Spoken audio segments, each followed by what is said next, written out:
Currently, everyone is testing the latest scams from China, but I thought I'd test something a little bit closer to home, with the cheapest graphics card on eBay. This right here is, apparently, the HD 4550 that I ordered off eBay for 99p, but then I applied a discount to it, so in my end receipt it came out costing 51 pence, which is around 70 cents for those of you in the US, making this the cheapest graphics card on eBay by quite a long shot. But here's the catch, not only does it not look like a HD 4550, it isn't actually a HD 4550, it is the Radeon HD 3450, a card that is not only a tier behind it, but also a whole generation behind it as well. It's based on the RV620 variant of the Terascale architecture, and is probably one of the most gimped graphics cards from the whole lineup. It features a core clock of 500MHz and 256MB of DDR2 VRAM, along with a whole 40 shading units. It has roughly 30% less power than the GeForce GT 210, and a TDP of 25 watts, and features a low profile design. Which is probably why this thing is so dirty, because it's been stuck in an OEM machine for half its life. But anyway, while we get to cleaning this up a bit, let's talk a little bit more about what this card is. That is, even if you could call this thing a card. This thing doesn't use standard ports apart from the S-Video port, which you could use to output to an older CRT TV. It instead opts for a DMS59 port, which splits off into two VGA cables. It also features a very basic heatsink to go with it, which looks like it should be able to cool the graphics card, but really only just.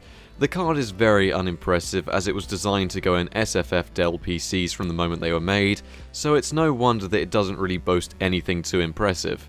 The DMS59 port is sort of what a business would use before DisplayPort was commonly available, as it allowed for employees to use dual monitors from a single graphics card without having to use a DVI cable and possibly another monitor.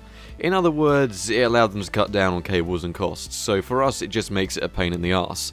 Luckily I already have one of these cables to hand and they're only about £1 online, but anyways, let's get on with cleaning this card, putting the cooler on, and getting this thing into working.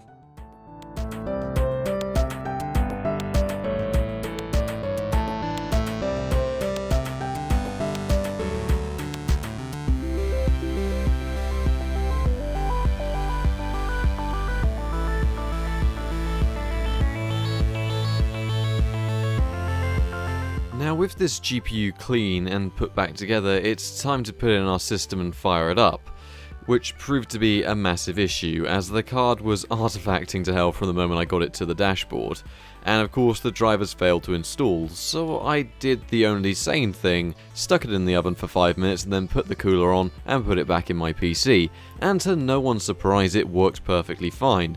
So I moved on to overclocking, in which case I just maxed out the sliders knowing that this card, it's an OEM variant, and as proven by the R5 240 video I did, these things overclock very nicely.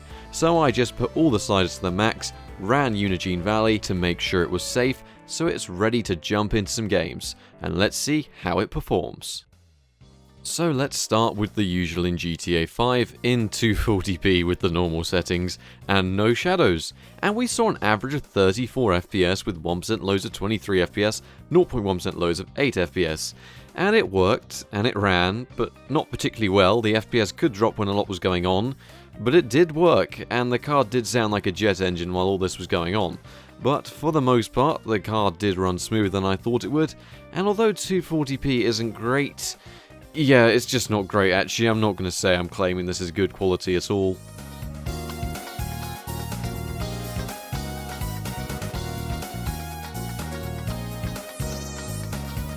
I decided to give something competitive a go with CSGO, which I decided to run in 320 by 240 for a solid 46 FPS on average, and it wasn't unplayable, but making out the difference between a player and a random blurred object in the background was a hard one. Any higher resolutions made the game virtually unplayable, so to get anything competitive FPS wise, you'd better have damn good eyesight or just really good at squinting in order to make out exactly what's going on. And anyways, I'm pretty sure the pros play at lower resolutions anyway.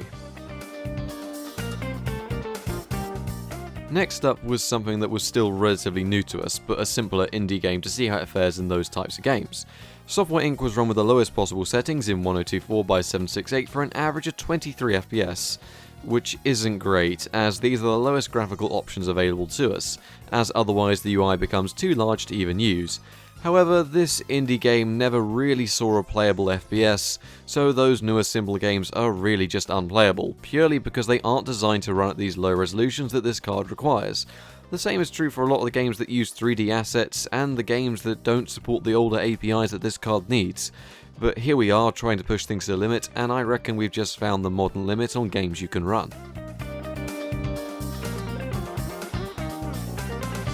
So I tested how far back you have to go to get 720p HD gameplay on the card, and with Fable The Lost Chapters with medium and high settings in the 720p resolution, we saw 37 FPS, which is much better than what we saw in our last couple of games. But this game is fairly old, but still, for a low power graphics card that costs 51p, the frame rates aren't that bad. I think this GPU could work its way into a little project I have in mind in the future, but really with this kind of performance, it's gonna have to be a maybe. Anyways, moving on to Battlefront 2, a game which everyone keeps asking to see as a benchmark, ran at 42 FPS in 720p with medium and high settings once again, which is actually better than the console ports of the game. Either way, it ran better than I thought it could, the graphics were good, the game was smooth and responsive, so for older gaming this card seems to be working wonders for 51p. I also decided to test Don't Starve in 720p, which ran fairly decent as well for a 2D indie title. Do keep in mind though that it could slow down if there was a lot going on screen, which will happen towards the end game. But for the most part it could maintain a very playable 55 FPS average with 36 FPS 1% lows and 32 FPS 0.1% lows, so really staying above that playable mark even as a worst case scenario. Then again, this game can be played on mobile devices, so it's not exactly a challenge for this card to run it in only 720p. The Elder Scrolls V Skyrim ran awfully in 720p, so I had to opt for running it in the 480p resolution instead, to get anything close to playable frame rates. Even then, we did see some odd graphical artifacts despite running with or without an overclock, and I did try 3 different sets of drivers. But it just seemed to be something to do with the light emitted via the healing spell, so as soon as I stopped using that, the game stopped glitching out, but that is very weird. Minecraft was run with a nice mix of fancy and fast settings, yielding us a smooth 49 FPS average while running in 720p. This was a pleasant result to see, especially considering how cheap this graphics card is. The 128x texture pack was also run as well to set it apart a bit from the Intel GMA chips, which can also run the game with similar results, but do tend to struggle with these higher resolution texture packs. Seeing as that rounded off the gaming benchmarks, I did give it a little run in emulation, so I decided to test out Super Mario Bros. Wii, which ran at a playable 46 FPS average, with a few graphical artifacts due to having to render in the older DirectX 9 plugin. Regardless of that though, it was smooth the entire time and playable, and the glitches that were present, they were only on the map, so it wasn't exactly something that was game-breaking. I did have to drop the rendering resolution below that of a native Wii console, as otherwise the game ran far too slowly, even to be considered remotely playable. Still, for 51p you can fire up some of those older Wii games in emulation. GameCube-wise, Wind Waker was playable at native resolution at virtually the same FPS as the GameCube itself. Realistically though, this isn't too demanding, but would still hold up as a great way to pass the time if you needed a game with a more relaxed attitude. It holds up okay and might be a reason to take advantage of the S-video that the card has. There was also one part of the map where the FPS would just tank down, hence the low 1% and 0.1% results. It was only a few pixels worth of screen space though, so it might be something worth investigating. In actually synthetic benchmarks, however, though, we saw an average of 3 FPS, which led to our appalling score of 889 in CloudGate, which, to give you an idea, makes this card one of the worst cards benchmarked in this test, even with an overclock, although it did show that the overclock did yield us a performance increase. So 51p later, and how do I feel about this card? Well, I was scammed, and I don't think I've ever shouted at a card so much while I was benchmarking. But oddly enough, it was designed for desktop use, and it will slow down heavily in the desktop, forcing me to have to keep the overclock just so I don't lag when opening up the start bar. Not only that, but I physically had to fix the card itself to get it to work. But for 51p, it's still one of the better cards I've used, but you do have to keep in mind that it lacks any modern API support, and I've used older flagships that perform better, as well as newer low-end cards which will offer you 10 times more performance for only spending a little bit more. So it's more of an insight into you spend less than £1 on a graphics card, and you get exactly what you bargained for. It'll run like crap in most modern titles, and you won't likely get the card you bought.